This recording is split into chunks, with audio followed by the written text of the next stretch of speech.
sanggol. Ang ating Reyna de las Flores sa taon ito ay si Rima Origen Santos Arellano. Isang 12 taong gulang na mag-aaral mula sa grade 7 ng English Christian School na masigasig na ninuhubog ang kanyang kakayahan sa pag-aaral at patuloy na nagsusumikap upang maabot ang kanyang mga pangarap. Sa murang edad, ipinapakita niya ang kanyang dedikasyon at sipag sa kanyang akademikong gawain. Gayon din ang paglinaw ng kanyang mga talento at pagpapahalaga sa edukasyon. Bukod dito, siya rin ang pinawalahang Nasapahan 2025 noong nakaraang taon. Patunay na kanyang galing, kumpiyansa at natatanging presensya.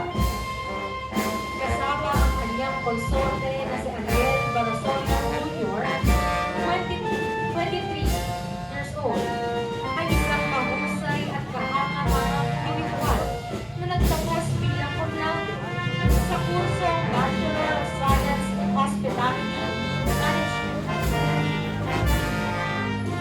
na may mataas na general weighted average na 1.19.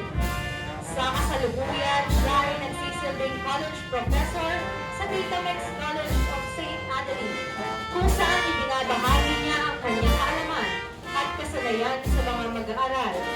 Bukod sa kanyang akademikong tagumpay, kinilala rin ang kanyang husay at karisma bilang isa sa mga top 10 finalists ng Ginoong Malabon.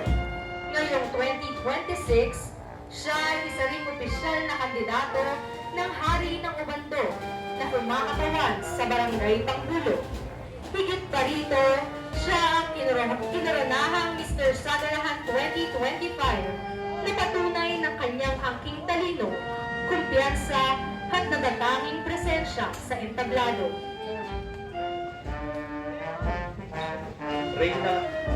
Reyna Emperatriz, may hawak na sentro.